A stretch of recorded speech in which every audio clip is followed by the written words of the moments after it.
All right, it's Sunday night, and it's just after 9 o'clock, and I'm just wrapping up my devotion. How I do it, basically, is whenever I have a moment, I'm reading the Bible. Right now, I'm in the book of Nehemiah. This is my fourth time reading the Bible this year. So I started my first reading January 15th. So on this fourth pass, I started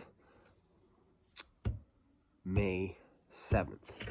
So I'm at about just over 30 days.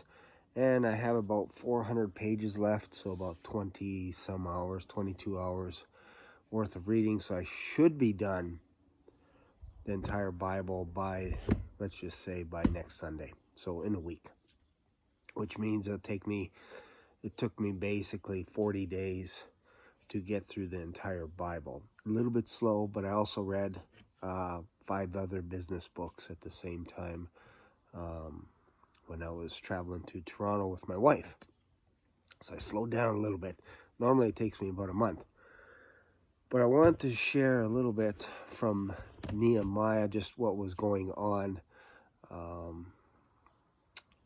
Ezra just finished organizing people to help rebuild at least the foundation of the temple and get that all sorted out. And there were cheers and jeers at the same time, because some of the ancients, some of the guys that witnessed the original temple were actually crying, were actually bawling because of how insignificant the foundation looked for this temple. It just looked way smaller.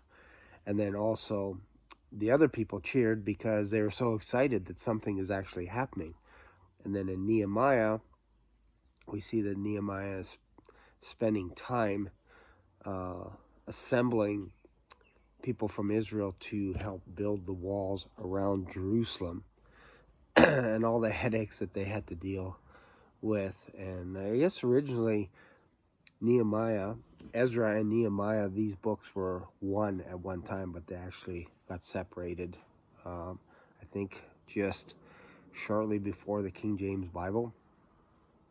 I think they decided to separate it out.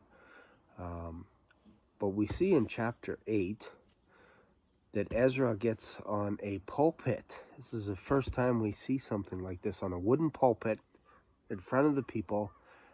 And he has 13 other men with him, and their job is to read the law of Moses. Now, my understanding of the law of Moses is it's the Torah. It's the first 5 books of the Bible. So the question is, how long would it take to read the Torah? And truth be known, it takes about 16 hours if you just read it at a normal speed. If you listen to it in audiobooks, it'll take you about 8 hours. That's a 2-time speed. But really, at a decent pace, it's going to take you about 16 hours. And if you're explaining to people what you're reading, making sure, after each chapter or maybe after an hour, is there any questions? I believe Ezra had 13 other men with him so that they can take turns reading the Torah, and they probably each took about an hour to read, and then they would switch off. I've seen this before where people will do this. They'll read, and then as soon as they're done reading a chapter, they'll get someone else to read it. If you're a Jew, chances are you're probably used to reading the Torah, so you can probably cover it a little bit quicker, especially in the native tongue, compared to like our English. So my guess would be it probably took about 14 to 16 hours to get through the book of Torah. And we see here in Nehemiah chapter 8, verse 3, talking about Ezra, and he read therein before the street that was before the water gate, from morning until midday, before the men and women and those that could understand, and the ears of all the people were attentive unto the book of the law. So this says book, not books of the law, but book of the law, which again to me is the Torah. not just Deuteronomy. Deuteronomy would only take you a couple of hours to read. So it doesn't make sense when you see that Ezra is reading from morning until midday. There are some traditions that say midday was about 3 p.m. In the afternoon, and morning would be as soon as the sun comes up. But to me, this could also mean that from sun up to sundown, they were reading the Torah.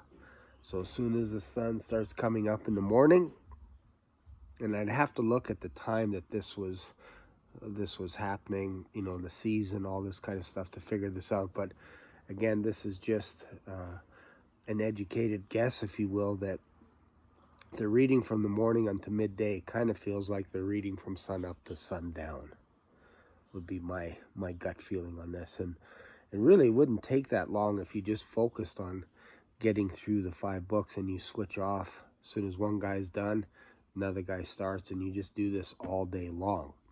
It'd actually be kind of fun. So this is something that I have practiced for probably a year and a half, since last February 2022. I pretty much read all the time. I read the Bible all the time.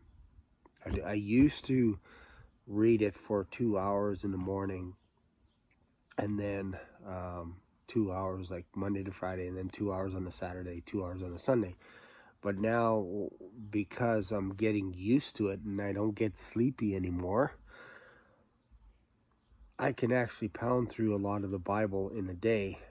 And there's times where I'll just sit and I'll just read all day long, which is quite fascinating, because again, over a year ago, I couldn't read for more than 10 or 15 minutes.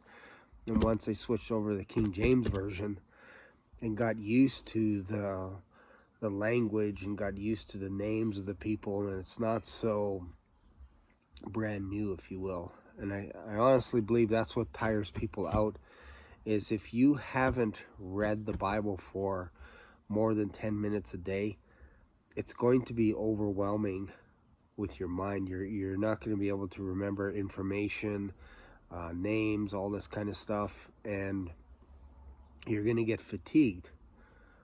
What was I watching the other day? Oh, I was watching an instructional video on how to test the blood sugar for my dog, who's a diabetic. And I was watching the video, and it was probably about 20 minutes. I was getting sleepy. You know why? Because it was brand new information. It was terminology that I didn't understand. It was procedures that I didn't understand. All this kind of stuff, new words, big words, and I'm like, man, this is playing me out. I need a nap. Same thing happens with the Bible. When you're first starting out, it's going to make you go to sleepy town. That used to happen to me. I'd start off in Genesis, end up in Exodus, and then about halfway through Exodus, I'd start getting all sleepy. I'd have great sleeps. I would sleep like a baby through the night. But it was kind of annoying, because as soon as you start jumping into Leviticus, Numbers, Chronicles, holy smolars, I would get exhausted just going into Chronicles. And Zechariah, probably one of the most difficult books in the Bible to understand. Again, that would make me sleepy. But after doing it 8 times in the past year and a half, the Bible gets smaller and smaller, and you start to notice things that pop out, like the pulpit. I'm sure I've read this before, but now it's actually just illuminating right now that, hey, these guys spent all day and all night reading the Torah on a wooden box high enough above the people so that the people can see them. And there was 13 other men helping the people understand, because they weren't very familiar with the Hebrew language, because they had just finished spending 70 years in Babylon. So their Hebrew was very rusty. So Ezra spent time teaching them, most likely Hebrew and most likely the scriptures, and saying, okay, we just read this. Do you understand what this means? And once people understood what Ezra was teaching them, they started to cry. They started bawling. Ezra was like, whoa, whoa, whoa, hang on. Or Nehemiah, uh, yeah, it was Ezra. They said, this is not a time for weeping. This is not a time for mourning. This is a time to be excited. So stay with us. Don't cry because you're hearing what Moses is saying about all the curses if you fall away, if you worship idols, if you take wives from strangers, all this kind of stuff. We're just trying to get through the scriptures, guys. So stop crying. This is what was happening in the book of Nehemiah. So it's fascinating. I love the Old Testament. I love reading the entire Bible. And I'm telling you, if you haven't done this before, plow through the whole Bible.